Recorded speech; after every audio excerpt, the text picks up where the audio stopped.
The year was 1846 when a group of 87 pioneers decided to set out from Springfield, Illinois to go out California way. Well, wouldn't you know it, that they done gone and got trapped in a blizzard. And in order to stay alive, due to their dwindling livestock situation after taking a bad shortcut through Utah, they managed to survive the long cold winter with extended jam sessions. Wait, that's not what happened?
Well, hello once again, everybody. So today, as you can see, we are reviewing the Donner Hush C nylon string, sort of a classical nylon spacing type piezo guitar.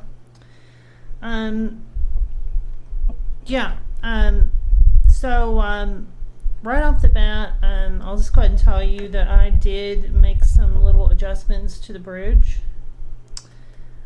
So I did lower some of the strings, mostly the two on the outside.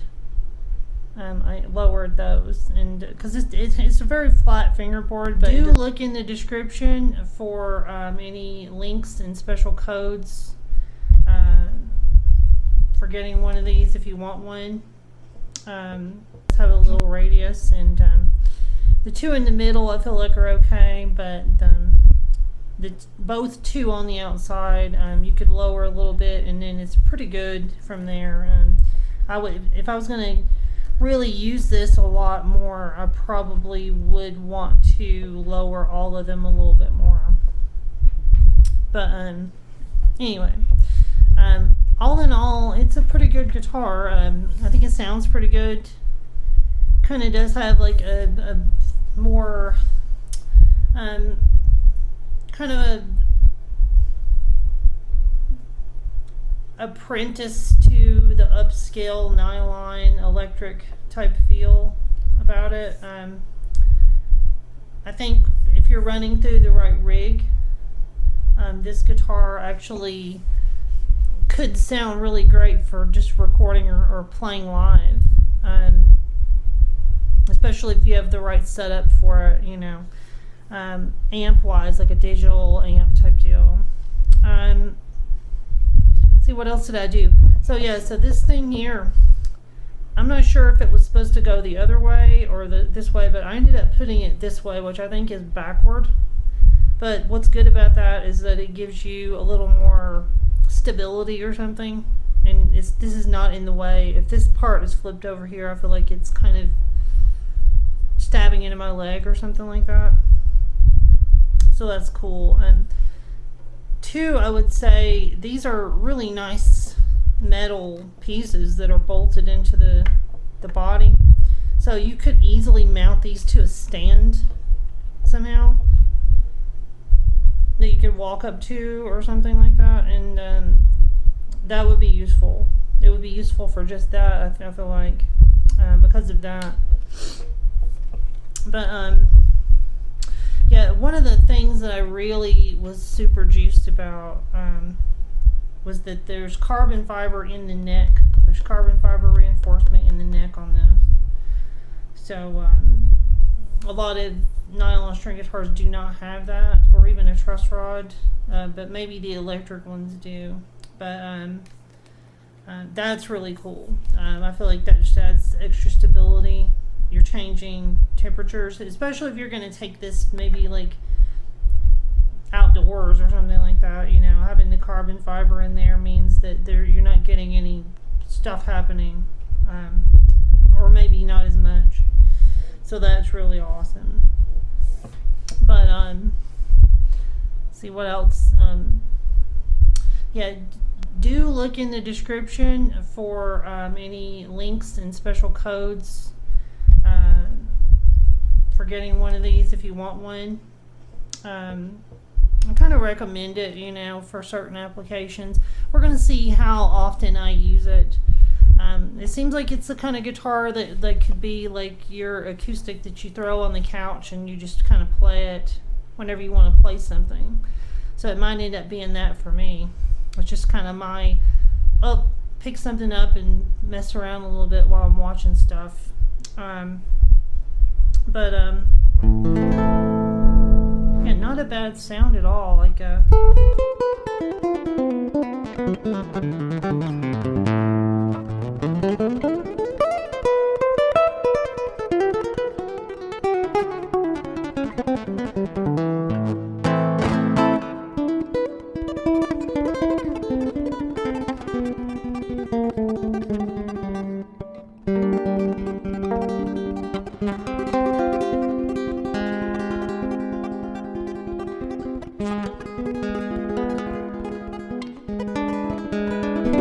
electric nylon for me, or something that really projects as an acoustic guitar very well with really good action, is like a necessity.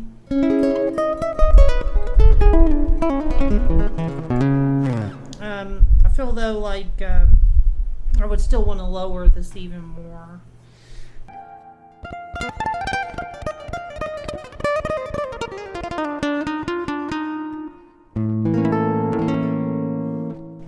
Also, you know, feel like if the action got pretty decent on this, it would be good for certain types of acoustic tapping even, you know.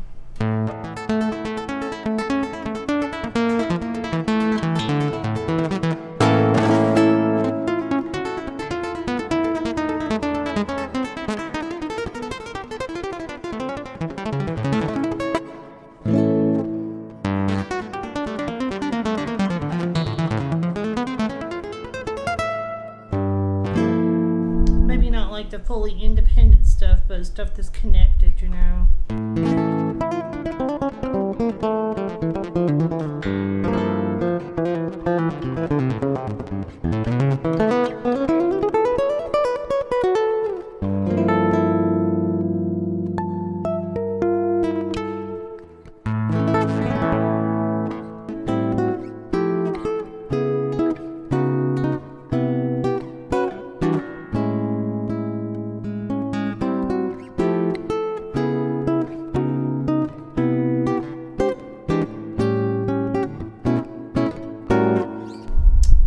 that, of course, is the chord melody section of this tune of mine called Dreadfully Formidable. That's going to be on the album that I'm about to release that's called Parallel Future. So, and that'll be on Bandcamp. But I'll be releasing another video for that. You know, this is a review for this guitar. But yeah, it's got a little electronics here. And so I'm kind of like 12 o'clock on the bass, and about 1:30 or 2 or something on the high, and about 1 o'clock on the volume. And that's it. It's very simplistic with the straight ahead, you know, electronics, and then it's got like an aux input for playing something else with it at the same time, and then headphone out, and then there's the jack, and that's it. Battery compartment. And if you hold this down, this volume control down, it'll turn on the tuner here, and there's a little display that tells you what's going on with that. But yeah, hope you've enjoyed this review. I do recommend this for certain things. I feel like